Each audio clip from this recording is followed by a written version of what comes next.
Hi, everyone. Welcome. Welcome to Leisrealtalk. Another week is here. Another week of CCP politics.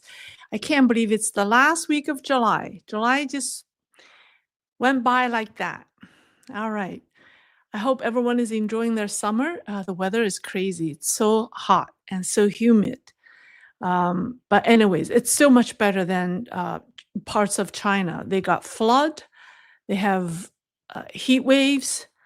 And also some kind of outbreak in southern China. But anyways, let's talk about China's Prigozhin. When the head of the Wagner Group, his name is Evgeny Prigozhin, turned against Vladimir Putin in June 2023 with a short-lived mutiny, many China watchers asked at the time, who is Xi Jinping's Prigozhin? Some pointed to Zhang Youxia. 2 years on, what they predicted has become true. So since mid-2024, Xi Jinping has largely vanished from military affairs and grown increasingly removed from the armed forces. And since the Third Plenum last summer, China's theater commands have seen frequent and abrupt troop movements. Nearly all senior officers from Xi Jinping's old base, the Fujian-based 31st Group Army, have been dismissed. And of the original 7 members of Central Military Commission, only 3 remain. 4 remain if you include Zhang Youxia. Here we go. That's better. And the other ones have either disappeared or been removed. And the man behind all this is Vice Chairman Zhang Youxia. Now widely seen as the one holding the reins of the People's Liberation Army. He has indeed become Xi Jinping's Prigozhin, but with one crucial difference. What is that? These are the only 3 CMC members that are active. So here's our protagonist. So how is he different from Russia's Prigozhin? Well, he is still inside the system, playing the long game. Yet his position is far from secure. CCP's party elders remain deadlocked on succession, and Zhang now finds himself politically exposed. Each day that passes carries the risk of a Xi Jinping comeback. So to survive, Zhang is turning to the oldest CCP maxim, which is he who controls the gun controls the regime. So today we'll examine the mounting challenges facing Zhang Youxia and how he's maneuvering the PLA to stay not just in power, but relevant. So we'll first talk about his recent military maneuver. Then we'll go into detail of the deadlock on CCP's succession. And then we'll talk about Zhang Youxia's plan going forward, because that's interesting. That's what we want to know. Is he going to start a war or not? And if so, where is he likely going to start a war? All right. Well, a lot of information. So you probably are aware that the US Navy led a 19-nation fleet into formation in the Western Pacific. And this is known as the Talisman Sabre 2025, which is the largest ever in its history. And it's hosted by the United States and Australia. The military exercise brings together over 35,000 troops from 17 nations. Well, actually 19, if you include US and Australia. So it is to simulate high-intensity multi-domain warfare in the Pacific and clearly aimed to deter China. So while the West staged its most public military show of strength, Beijing responded without fanfare. PLA pulled one of its most critical military units, the elite 81st Group Army, out of Zhangjiakou, which is not that far from Beijing. It's only about 180 kilometers, which is about 112 miles away from Beijing. So this wasn't a routine rotation. It wasn't reinforcement. It was a strategic maneuver by General Zhang Youxia, aimed not at foreign enemies, but at preserving his dominance in the CCP's escalating internal power struggle. Let me tell you a little bit about this 81st Group Army. Now, it's based in Zhangjiakou. Zhangjiakou guards the northwestern gateway to Beijing, serving as the final defensive wall for North China. And it is the final card the CCP leadership holds when it comes to protecting itself from internal unrest. And then this 81st Group's army is considered part of Beijing's garrison. Now, that final card has been removed quietly without explanation. And then 81st Group Army isn't just an obedient iron army. On the contrary, it is a force that even the CCP's leadership cannot fully trust.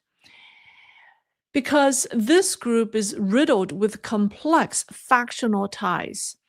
It still houses remnants of the notorious 27th Army, which is the unit, or was the unit, responsible for the most brutal phase of the 1989 Tiananmen Square massacre. Inside the PLA, 81st Group Army is known as a dangerous wild card.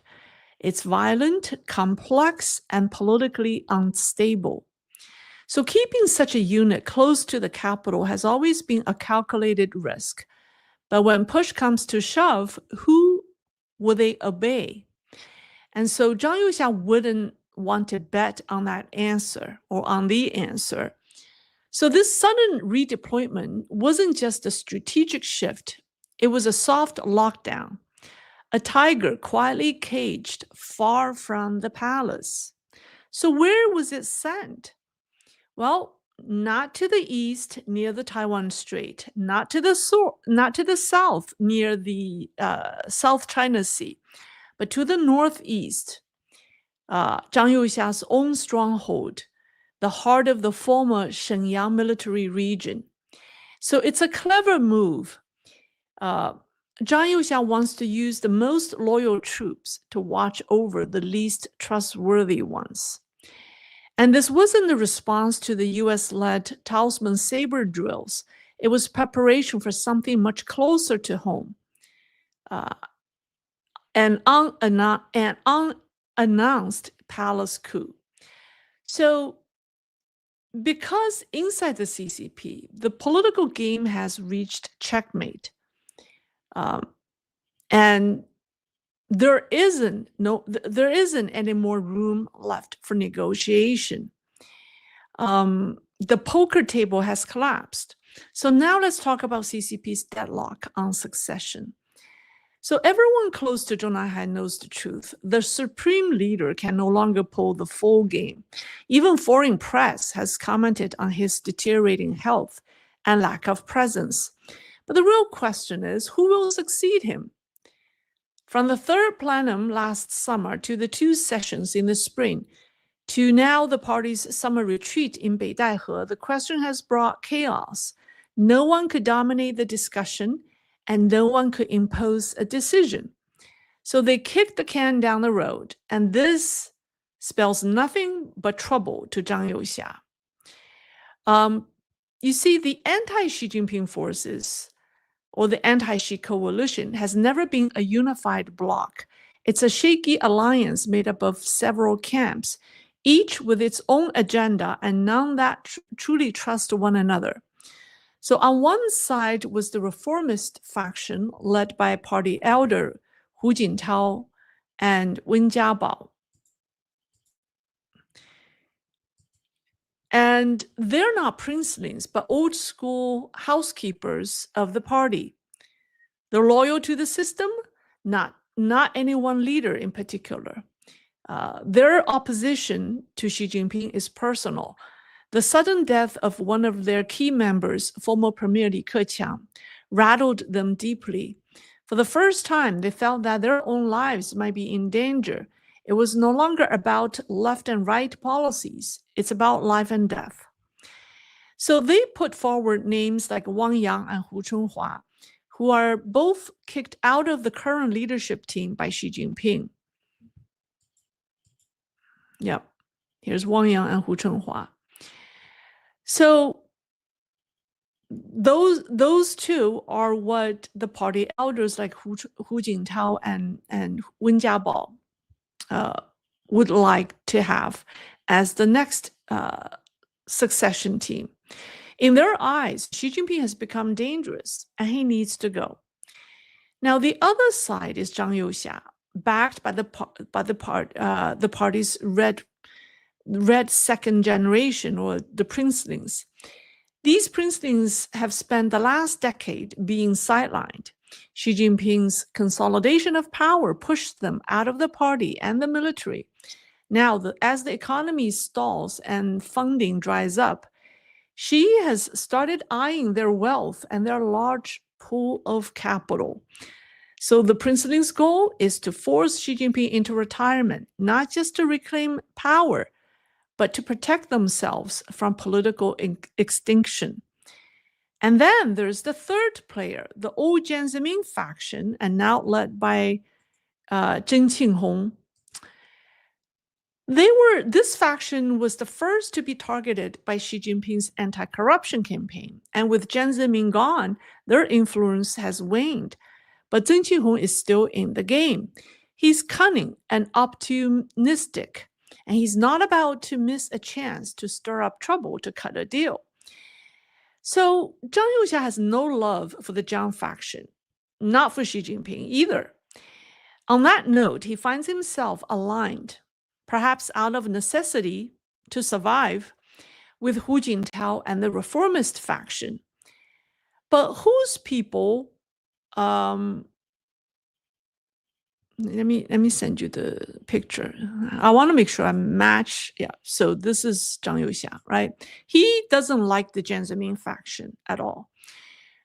So he forms an alliance with the Hu Jintao and the reformist faction, because whose people also despise the Jiang people and the Xi Jinping faction. While being the CCP top leader, Hu Jintao survived 3 assassination attempts by Jiang Zemin's loyalists. So whose people have no love for Xi Jinping or Jiang Zemin. They don't like Xi Jinping because he abruptly humiliated Hu Jintao at the 20th Party Congress by publicly removing him. Now, still, don't be mistaken. Zhang Youxia and Hu Jintao and the party elders want very different outcomes.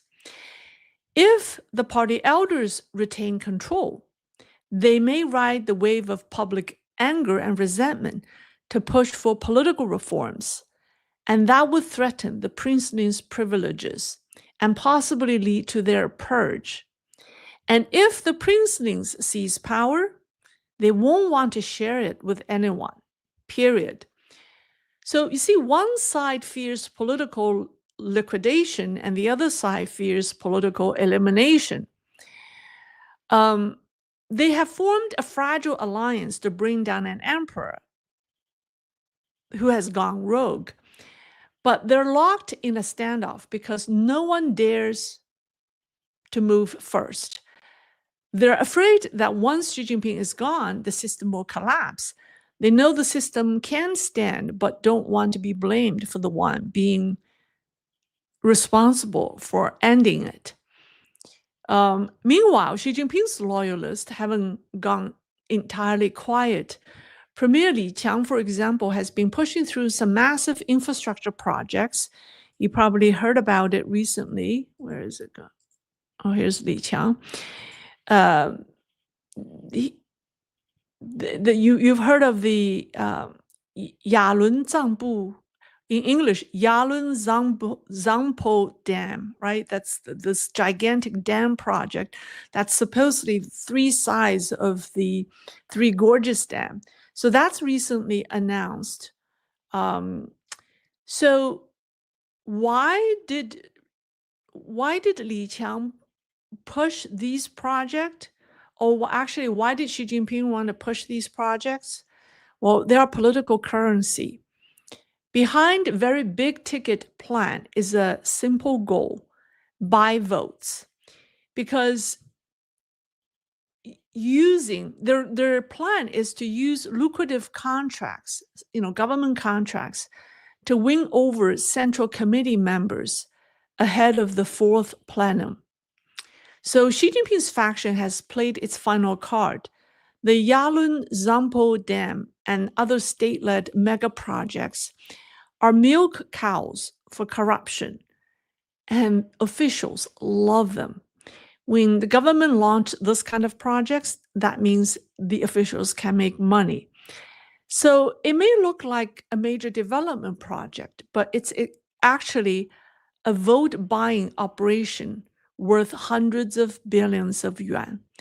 The goal: to gather enough votes to install a Xi loyalist as general secretary. So in theory, the few hundred full and alternate Central Committee members may have to vote to decide the next leader at the Fourth Plenum. But in practice, it's a power auction. The struggle has now hardened into a 3-way deadlock. The Hu Jintao faction wants to see technocrats like Wang Yang and Hu Chunhua take over as the party's secretary general, but they insist on one non-negotiable condition. That is, the chairman of the CMC must also go. And that's where they lose Zhang Youxia, who will not hand over the control of the PLA because he cannot. And then came the Jiang Zemin and Zheng Qinghong faction. They're sly as ever. That's them. They threw their support behind Xi Jinping, proposing he remain in power for another 2 years until the 21st Party Congress in 2027.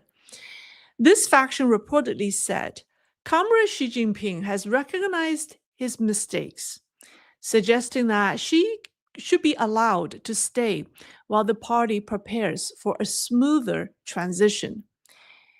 Maybe, just maybe, there would be a vote to decide. Now, this vote is the final straw. Zhang Youxia's face reportedly changed on the spot when that was uttered, because he cannot wait 2 more years. He knows it too well. If he waits 2 more years, he's done. He's finished. General Zhang Youxia knows how the game works. In the conference room, the military is always outnumbered. Generals, they can't change the outcome if it comes down to ballots. And he's not going to let the party's civilian wing decide the fate of the entire military. And that kind of humiliation is not something he can accept. So instead of counting hands in a room, he chose to count bullets on the battlefield. And that's why he made his move. Do I still have him on the screen? No, I'm sorry. I just try to, let's bring him back. So he opened the command map and gave the order: pull the 81st Group Army out of Beijing's vicinity and send it to Northeast. Publicly, it was a military drill. Privately, it was a shock to the system, a calculated political operation marked as war preparation. He didn't just shift a unit. He removed the most unpredictable and lethal military element from the capital and relocated it to his own turf in the Northeast, where it could be watched by loyal eyes. This wasn't just a strategic redeployment, it's a preemptive cleanup. That single move achieved at least, in my opinion, 5 strategic objectives for him. Let's go over them one by one. First, it tests the chain of command and filter out disloyalty in this very politically complex military unit. Remember, I said this unit is it has very diverse background and it's politically complex. It ties to various different factions. So he wants to test the loyalty in this unit. His order traveled from Beijing through the Central Military Commission down to the theater commands, army groups, and finally to battalions and units. Every link in the chain came under stress because they didn't expect to be relocated. So who hesitated? Who dragged their feet? Who gave lip service but quietly resisted? This wasn't a loyalty check on paper. It was a real-world pressure test, a military obedience drill, disguised as a routine deployment. So no more guessing.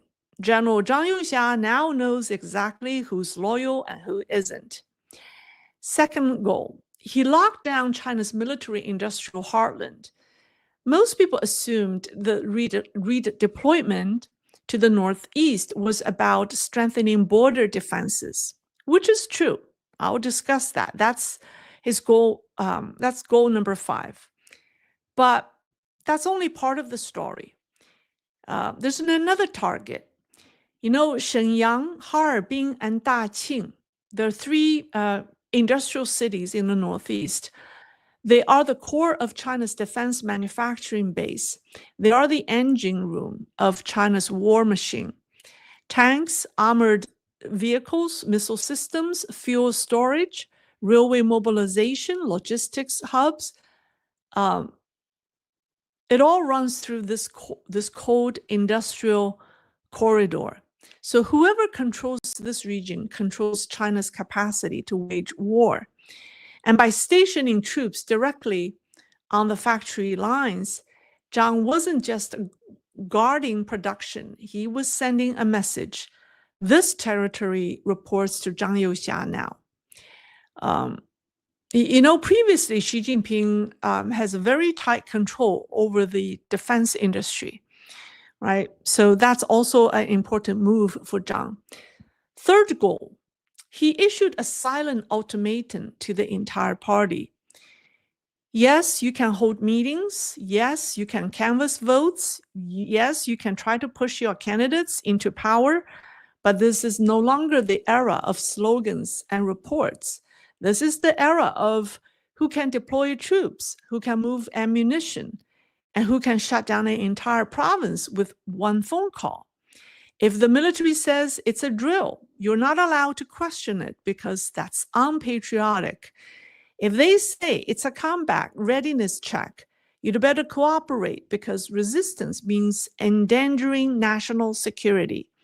If they say they are rooting out saboteurs, you'd better applaud because hesitation makes you look guilty. So there's no slogans, no change of flags, just a simple military maneuver. And with that single move, General Zhang quietly seized control of the entire civilian government because everyone inside the system understands the one who controls the gun now controls the regime. And the fourth reason is that, and this is a very important one, it is to make room for the 82nd Group Army, which is formerly known as the elite 38th Group Army. The 38th Group Army is famous. It's the most elite PLA troops that was given, that has earned titles like the Imperial Guards or the Ace Army. As the PLA's most heavily equipped, heavily armored group army, its mission is clear: to guard Beijing and Zhongnanhai. So in the 2 years following the 20th Party Congress, Zhang Youxia personally visited the 82nd Group Army multiple times, underscoring his firm control over the capital's military defenses. If or had both the 81st and 82nd Group's army remained stationed near Beijing, any political crisis could have escalated into an all-out military clash. Two elite armies face to face in the shadow of the capital, that's too dangerous. So Zhang cleared out the 81st Army, removing uncertainty, and left the 82nd in sole control of the imperial city, shall we say. So yes, he moved the troops, but what he really moved was the center of power. Because Zhang knows that Zhongnanhai is no longer functioning, or not functioning normally.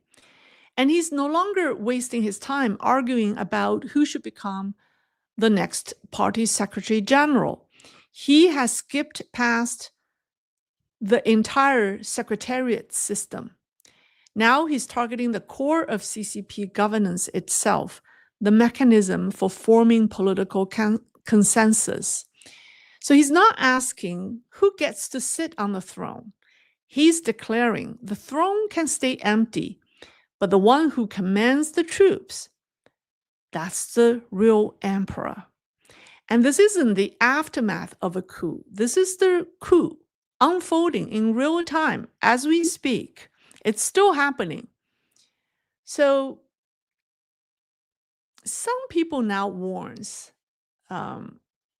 if the CCP's top echelon fails to agree on a successor and a path forward, Zhang Youxia may run out of patience and turn to war to consolidate power.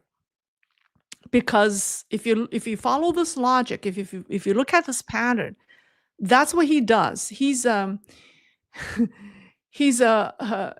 general. I mean, he's one of the few PLA generals who have had war experience. So he may resort to war to consolidate power, but that war won't be aimed at Washington. It will be squarely aimed at Zhongnanhai. And as long as a military clash erupts on the border or somewhere in the country, the entire country is forced into combat readiness. Under those conditions, the Fourth Plenum cannot be held. There will be no votes. If tensions break out in southern Tibet, the Yalun Zangpo Dam, Xi Jinping's signature political project, will collapse overnight, both financially and politically. Remember, war cancels politics. So that brings us the question, where would Zhang Youxia's ideal war erupt? Some say the Tibetan Plateau near the Indian border. Others argue it would be in the northeast, near the Russian border. The latter seems more likely.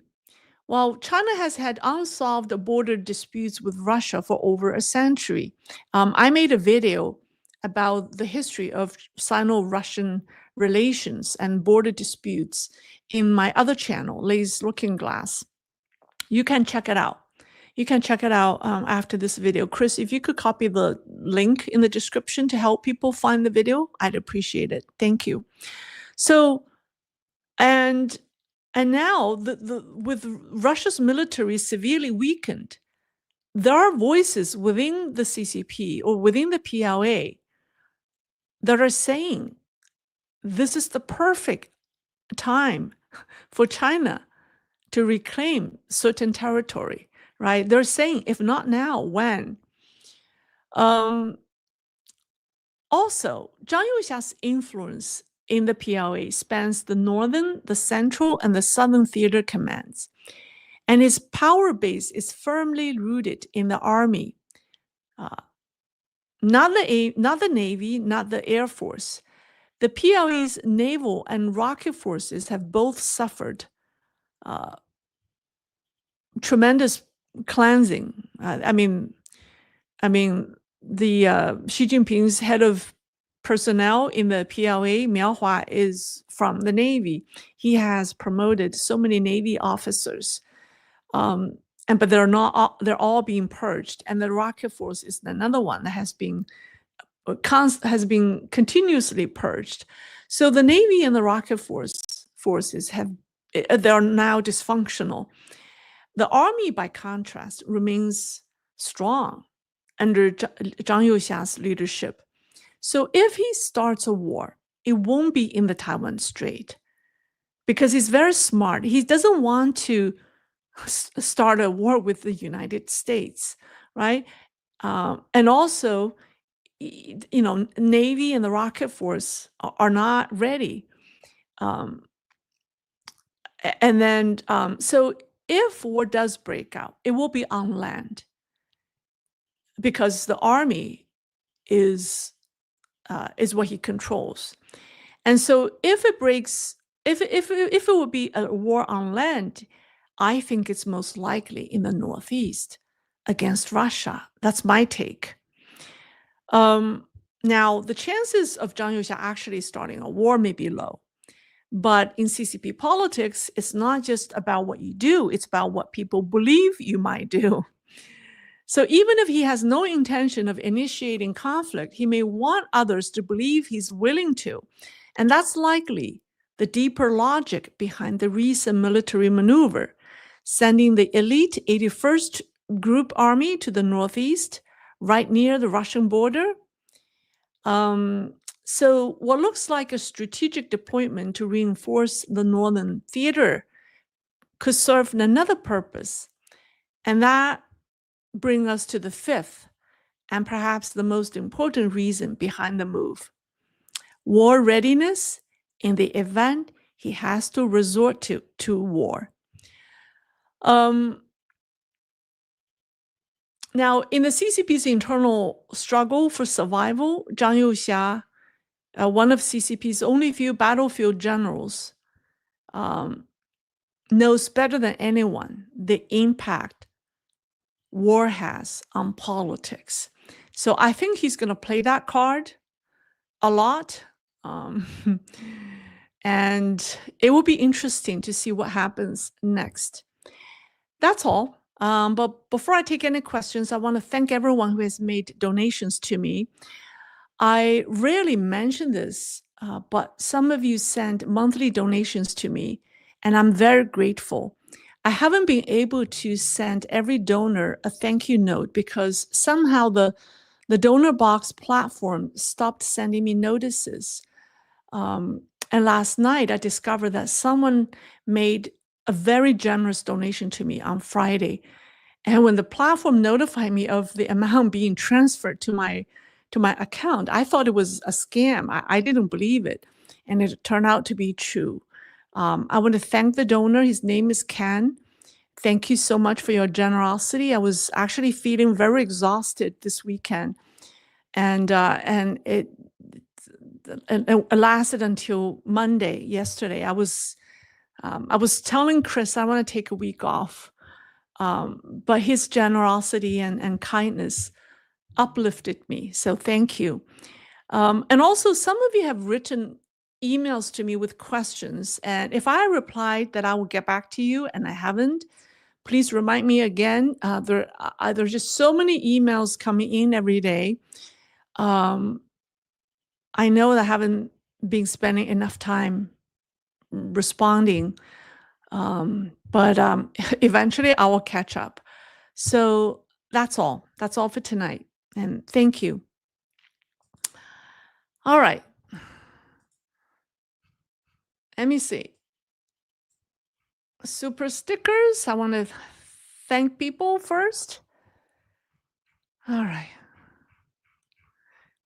Are there any? I saw some color bars flying by. Yeah, Chris, if you can copy the link of that Sino-Russian video link in the comment section and also in the description, I'd really appreciate it. Oh, here's Boycott China. You are worth hundreds of billions to me. All right. Wow. Well, thank you. Thank you so much. Thank you, boy. All right. Mr.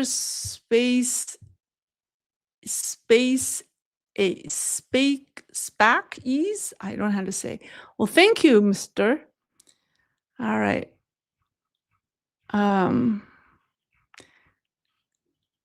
Oh, here's a question forwarded by Chris from Sunny Deer 28. I'm from India and a China watcher with profound knowledge of CCP and Chinese history. I want to ask how much of these revelations by you can be rumors?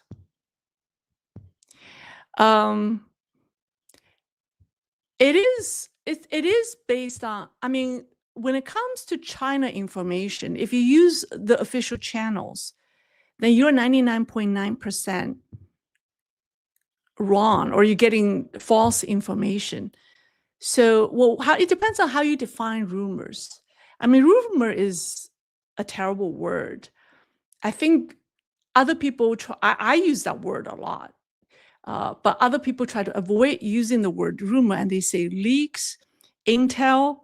I mean, what's the difference between intel, leaks, and rumors? They're the same. They're unconfirmed, right? So, and nowadays, even mainstream media quote, unofficial, unconfirmed sources and anonymous sources. So they just give it a professional spin to make it sound like legit. Whereas I just, tell you outright, it's unconfirmed rumor. What's the difference? There's no difference. I could pretend to be. I could give you that professional spin as well by carefully choosing professional words and make it sound like it's credible. It came from credible sources, even though I know there's no difference. They're all rumors. The stuff that Wall Street Journal, New York Times quote are rumors as well. So the essence is the same. How people package can be different. So you be the judge, whether you want to believe them or not. Okay, good question. Okay, yeah, Chris forwarded the link. Seriously, I really think the Chinese are having a debate amongst themselves. They really are saying that if they need to have a war, then the most ideal war to have right now is not in the Taiwan Strait, because they know they'll be wiped out. The most ideal war to have is with Russia in the Northeast, because the entire country will be behind them, because the Chinese are still feeling the pain of the atrocities that the Russians committed 100 years ago in Northeast China. And they want to take, like Haishenwai, a few fishing villages that used to belong to China. They want to take those cities back from Russia. So, and then if you have a war in that part of China or that part of Russia, you need land forces, right? And that's Zhang Youxia's stronghold. So that's why I think if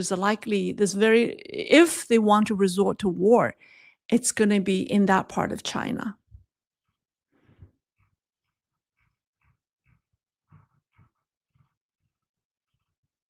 Okay, here's a question from Graham P. James 1595. Lei, is this gigantic dam in Tibet going to affect rivers going to India and Bangladesh? This project is so bad, it should not happen. First of all, it's 3 times the size of the Three Gorges, and the Three Gorges is already dangerous. And this project is so high up. It's high in terms of altitude, and it's going to create so much geological harm, affecting India and Bangladesh.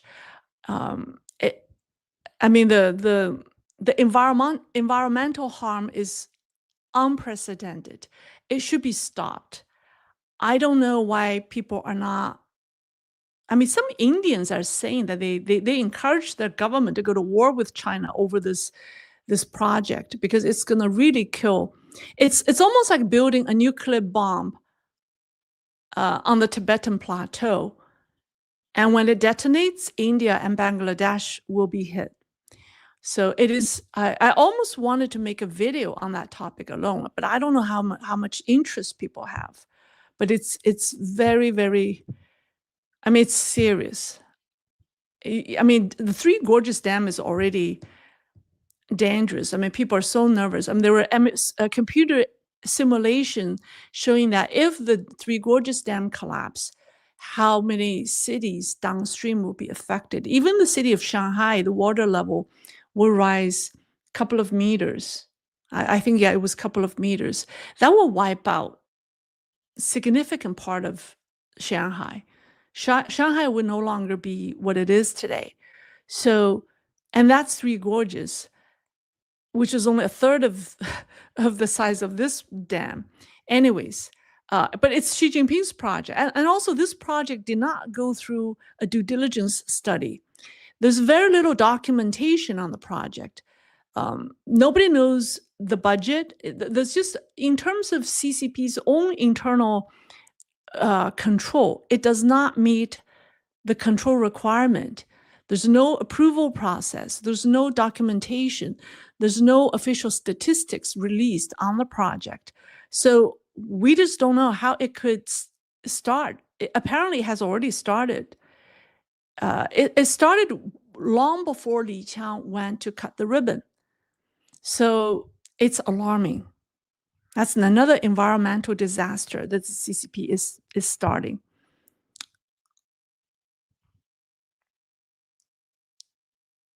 Somebody say, you need to prioritize your health over this channel.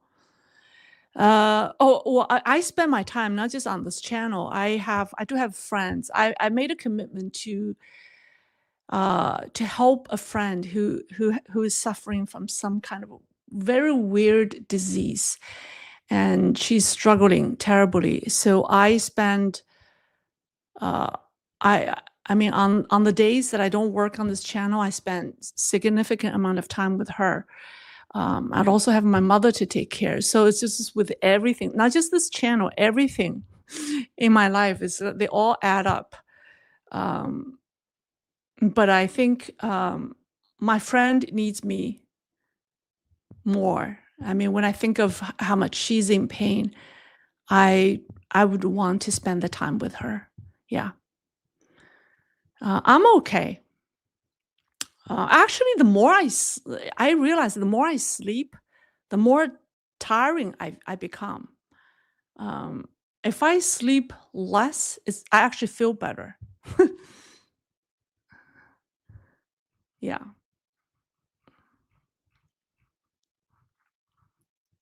I will take some time off. I just haven't figured out my schedule yet.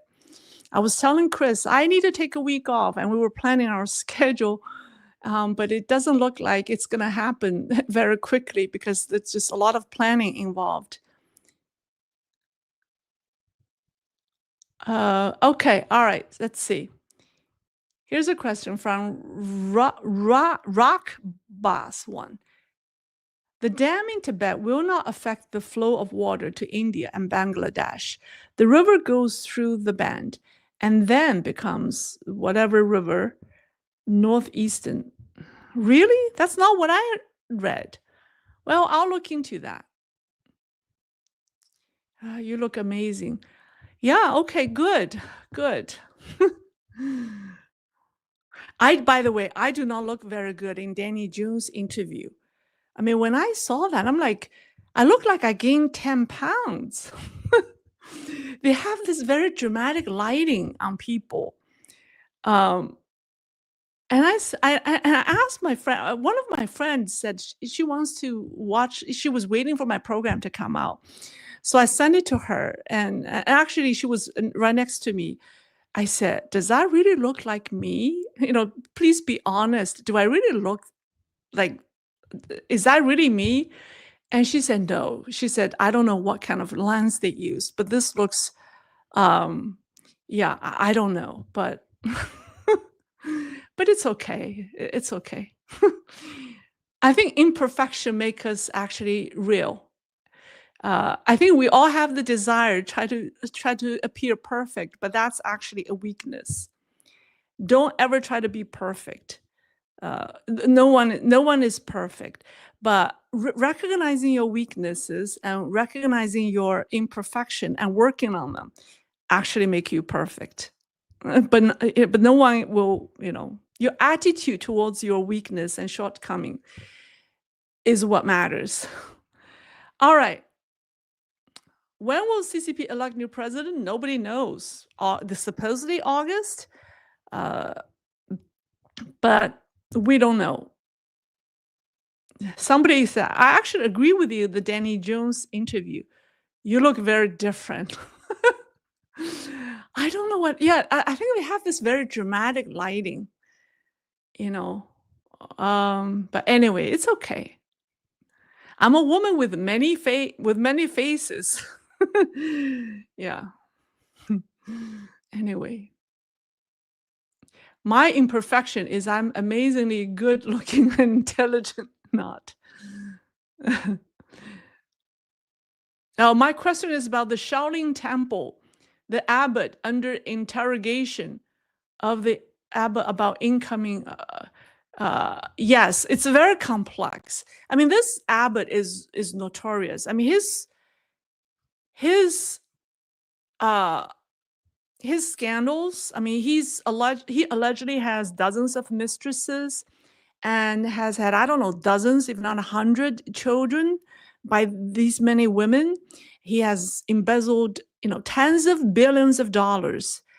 And but people are trying to figure out why. I mean, these are known.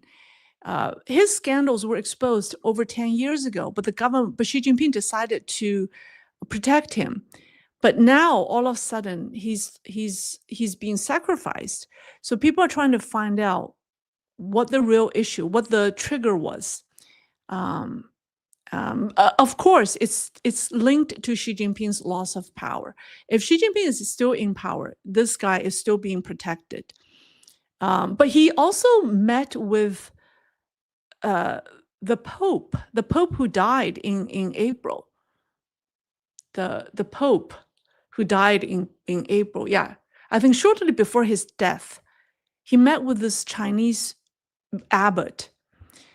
And some say that upset the CCP leaders because he cannot authorize himself to speak on behalf of the regime and to meet with another dignitary, another foreign dignitary.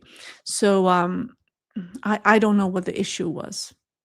3 hours was kind of short. Make it 5 hours. Actually, by the end of that interview, when Danny stood up and said, okay, that's it. I'm like, what? I feel like I could go for another hour or two. I think the first half was a little formal. Towards the second half of the interview, I felt like I was just talking to a friend. I wasn't even thinking that this was an interview. I was on camera. So yeah, honestly, I felt that I could go for another hour or two. So but it was a good conversation. All right, that's all. I reached the bottom of all the comments and questions. Oh, here's one from here. Oh, here's a super sticker that just fly by. Raymond Collins. Fox News is reporting massive earthquake in Russia and tsunami warnings in Asia now. I remember you gave a message about a prophecy concerning that a month or so ago. It's on Fox News now.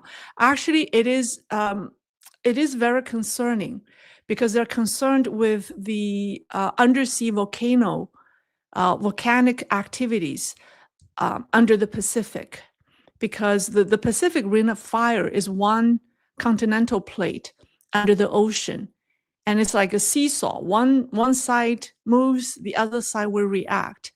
And Yeah, and the people, the Japanese manga artist who wrote a book about it, about what she saw, she is adamant about something. She's adamant about some kind of a disaster, natural disaster, still happening in the remainder of 2025. So it is happening. So if it's on Fox News, but if you really look at Alaska, just had an earthquake, and then Mount Rainier in Seattle is erupting. Right, the volcano, it has volcanic activities. It's erupting, and then we just had earthquake in South America last month, and then in Southeast Asia we also had earthquake. I mean, in Japan, I mean the small quakes have been nonstop. So if you really look at everything that has been, actively, seismically active, it's all around the Pacific Ring of Fire. It's very scary. Yeah. So people on the West Coast, be careful, and yeah, store enough water. Oh yeah, and then the Yellowstone National Park. Did you see the buffaloes? The buffaloes in the Yellowstone Park are running away like in droves. The buffaloes just came from nowhere. They're just fleeing en masse. It's scary. She sells seashells by the seashore. No, I'm doing that pretty well. Thank you. Buffaloes knows. So I really hope everyone, I hope that doesn't happen, but if it happens, I hope everyone who follows me will able to protect themselves and their families. I don't know what else to say. Oh, here's pass Z word. I just discovered that Taiwan owns a small island named Kinmen, only 3 miles from China. How can China have never attacked Kinmen Island if the CCP is serious about attacking Taiwan? Yeah, I mean, Kinmen is so close to the mainland. That's why a lot of people say that if the CCP plans to attack Taiwan, Kinmen may be the first target. But I really think China's CCP's plan for Taiwan is not a military action. It's a soft takeover from within. If you watch my program on Saturday, then you should be seriously alarmed about CCP's soft takeover. Take a look at what's happening in their parliament. Take a look at the recall movement that failed. It's really concerning. It's very similar to what has happened in South Korea, right? So I want to make a video about that because I think people, the West has focused on military intervention, but that may not happen. The CCP will use its influence and infiltration to sabotage Taiwan's democratic process. It will be using Taiwan's democratic process against democracy, and then coerce or influence some pro-Beijing Taiwanese politicians to invite the CCP to rule on the island. And then, the West's hands will be tied. The United States cannot do anything. And I think that's CCP's plan. And so far they've been very successful. They've been very successful with it. So if you haven't watched my program on Saturday, I highly urge you to take a look because that topic is very important. It's not about military strength. It's not about show of strength. It's not about military deterrence.